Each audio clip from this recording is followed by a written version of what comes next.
праздник возрождения всего живого. Это начало лета, это единение народов, проживающих на территории Республики Саха-Якутия. Сегодня этот праздник поистине стал многонациональным праздником. И мы с вами все гордимся, что такой праздник в Республике Саха-Якутия есть.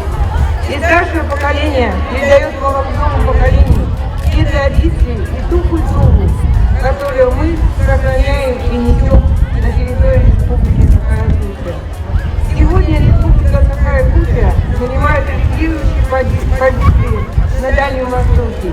Сегодня, благодаря жителям нашей республики, наша экономика работает.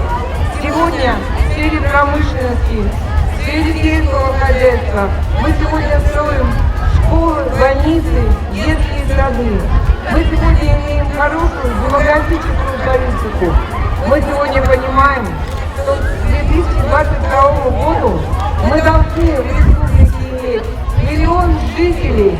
И сегодня мы гордимся нашей республикой. Я поздравляю вас всех с праздником, с тем, чтобы мы совместными усилиями и дальше продолжили развитие нашей родной республики и России. С праздником вас!